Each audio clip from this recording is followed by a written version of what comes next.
My name is Donna Walker-Kuhne, and I thank you for this invitation from Creative New Zealand, The Big Conversation, to examine why diversity and inclusion in the arts is important and how the arts can provide a platform for change through partnerships. I'm delighted to share with you my strategies on engaging diverse audiences for the arts. And I also want to thank you for your interest and commitment in expanding the cultural landscape to reflect your community. I believe most, if not all of you, share the goal of recognizing the importance of creating access to the arts, internally and externally.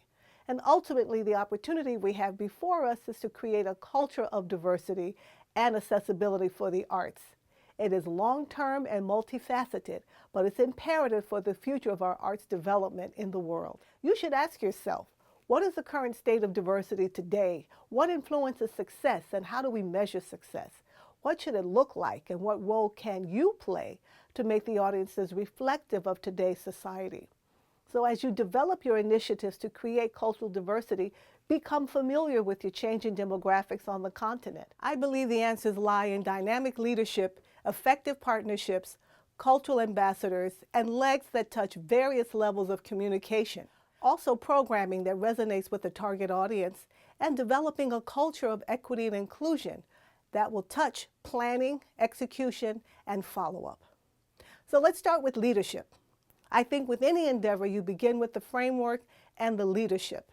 And the breadth and scope of the vision and the ability to articulate the vision is not bound by the size of the organization.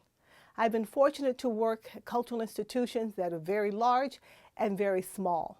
But what's important is that the artistic and executive director shape the vision, articulate it, and embed it into the culture of the organization. This, I believe, is a real formula for success. Working with these organizations and leadership enable us to really be successful and to focus on inclusion and equity.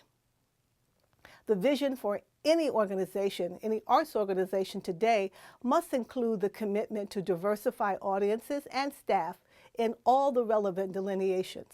So we're not limited to race or ethnicity, but also think about class, geography, age, lifestyle, and disability. The institutional vision that the United States government funding agencies have continue to make funding investments in building diverse audiences and towards making the arts more accessible throughout the country. I literally travel from one corner of the United States to the other with the mandate to create, foster, support, and advance engaging diverse audiences for the arts. We're also facing our greatest challenges today. So we make choices to advance like warriors, representing the voices of our respective communities and advocating for programming that is innovative and engaging. I do believe that artists share a responsibility to help cultivate diverse audiences. I don't know of any arts organizations or groups that have the facility to do it all by themselves. We all need to help each other. Immigration and migration are also very important when we look at sustainability and how we market to our audiences. In New Zealand, Australia, Europe, as in America, there are waves of immigrants coming in from China, the Middle East, and Spanish-speaking countries. And you have to ask yourself, am I prepared to welcome these new audiences? How do I speak to them, nurture them, engage them? So building participation is not only for new audiences, but it's also to make sure our current constituents are being respected and welcomed into the art experience. So how do we build this internal culture of diversity? So this is a critical point towards sustainability. Questions you should ask yourself are, who are we leaving out? Who must we speak to? And these are the considerations that the staff needs to embrace. However, not everyone has the experience or facility, capacity, or time. So this requires patience and leadership. Staff have to be made aware of these differences in culture so that they can embrace everyone. I have an example working with the Lark Play Development Center. I was asked to develop a cultural diversity plan, and so we did several steps to create this internal culture of diversity. First, we unpacked the definition of diversity, then we made presentations to the board of directors, then each staff person was asked to present a topic on diversity and inclusion at their monthly lunch meetings. And this created an understanding of how they connect to each department and each staff member realize how organic and important their work is. So this is something that's very, very important to implement. So what are the benefits of these cultural diversity? I think it's meaningful relationships, partnerships, and cultural ambassadors. And most importantly, to respond to today's changing society is critical for organizations to not exclude anyone, whether consciously or unconsciously. And so these experiences are designed to accomplish, just that. And Alvin Ailey has always said the art belongs to the people and by the people. So partnerships are very, very important. Allow us to develop strategic partnerships so you can market and advertise and create alliances that allow us to engage different constituencies and make sure that they keep coming back. So this diverse programming and tactics are what the partners can help us to share and expand beyond what our own capacity may be. So the desire to collaborate is a critical one. So you want to look at the organizations here in the room. I'm sure there's a potential for partners amongst all of you. What makes partnerships successful? Well, it's that there's mutual benefit, that they are recognizing the value that each person brings. So with the Alvin Ailey American Dance Theater, I gathered 20 of my friends in Chicago and encouraged them to really be a support system for promoting the company. They did an excellent job in promoting Ailey at their church, at their job, and amongst their friends. And over the course of several years, they have sold well over $100,000 worth of tickets, but more importantly, have brought in many people who would never have seen the company before. Also, with the Rutgers Institute for Jazz Studies and for the New Jersey Performing Arts Center, we have a wonderful partnership where the Institute for Jazz Studies provides artists for our performances where we celebrate jazz. They also have curated art exhibits for us about jazz, and they host our jazz jam sessions. All of this to educate the community and to make people feel comfortable. So those are two great examples of how partnerships have a great benefit. So benefits to partnerships, of course, includes financial and sales, but also they provide content for you to talk about what you're doing with the community.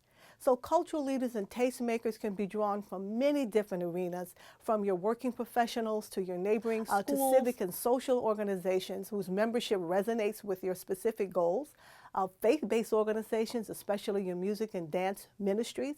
And of course, social media is a wonderful vehicle to be able to engage our partners and the travel and hospitality profession. So partners are on the ground, grassroots, as well as professional associations. And the assets that they bring is that everyone is equal and they have constituents that we want to engage, and hopefully you have cultural product that they want to see. So the scope of these partnership relations become also very important, and you want to be specific what you ask them to do, whether it's to promote on social media, distribute your postcards, invite their friends to special evenings. But the more that we give them tactics, the more we can start to measure results and to be effective. I also create a quarterly newsletter, which is another vehicle that is helpful towards sharing the story of what our partners are doing, as well as educating our audience about the product. And again, the social media is a wonderful tool for that with your Twitter, Instagram, and Facebook. And so to use those as a way to tell stories, that to share amongst community, what you're doing is a great way to demonstrate this partnership and trust. Also, I think it's a way to salute community champions, people who are doing really great work. That's a perfect vehicle to do that. And so it's important in building participation for you to get an understanding of the landscape, find and empower your ambassadors, share your goals, so that it's very clear. This is a global topic. Just in the past 2 years, I've traveled to Moscow, Australia, Scotland, and South Africa to talk about this issue of cultural diversity. Look at the world through the cultural paradigm of others. And how do we do this? It is only with the heart that one can see rightly. What is essential is invisible to the eye. So I agree with this quote from the book, The Little Prince, that only by looking with the heart can we discern the true essence of life. So that is your lifelong journey, and I encourage you to embrace it and celebrate it. And diversity in leadership on the executive level is critical. We have to make the effort, and the answer cannot be, I can't find anyone. Look deeper and look harder. And so lead by example. What is your transformation? What is your process? What are your personal goals? Because if you get it, the people we invite will get it, and they'll be educated. Understand that this is part of the DNA of your organization.